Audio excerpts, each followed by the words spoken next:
Myself Naveen Kumar Chaudhary. Today I want to discuss about the chapter number 7. Chapter number 7, the living things and non-living things.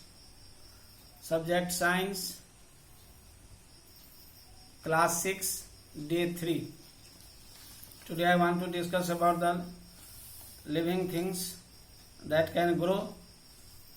You can see in this figure growth in human beings. An infant, you were so small. Now you look about yourself. You are grown up and increased in size. All living things grow on their own.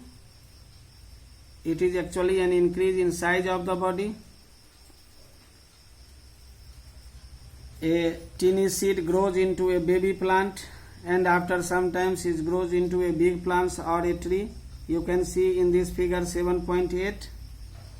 A small puppy grows into a dog. A chick comes out of an egg and grow into a hen. Animals grow. Human beings also grow. We may say that some non-living things like a crystal of sugars grow in size, but this growth is external. But in the living things, the growth is done because of multiplication and growth of cells inside our body. So the growth in living organism is internal. Next thing is the living things have a definite lifespan. It is very important thing. All living organisms are born, grow into adults, produce offspring, get old and finally die. So all living organisms follow a definite pattern of birth, growth, reproduction, aging and death. The time period for which a living organism remains alive is called its lifespan. All living things have a definite lifespan, and the lifespan is different for different organisms. You can see in this table, it is the average lifespan of some organisms. That is the bacteria, mayfly, housefly, rice plant, rat, squirrel, dog, lion, ostrich, human, tortoise, banyan tree. All living organisms, when they complete their life cycles, living things die. Biologically, things are classified as living and non-living thing and dead. Dead things are the remains of living things.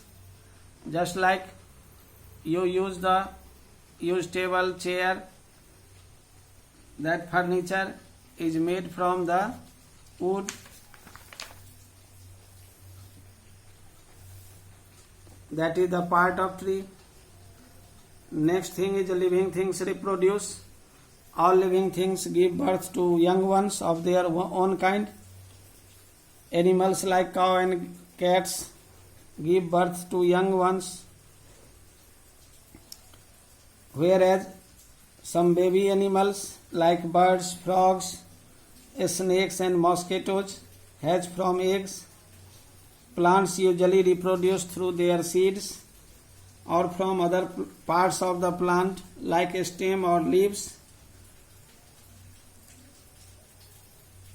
And the main important thing, living things respond to a stimuli. When we touch or somebody touch to me, we take it response. We feel pain or move away. When we touch the leaves of Mimosa pudica, touch me not plant, it quickly folds its leaves. It is called the stimulus, and fine folding of leaves is the response of that tree, that plants.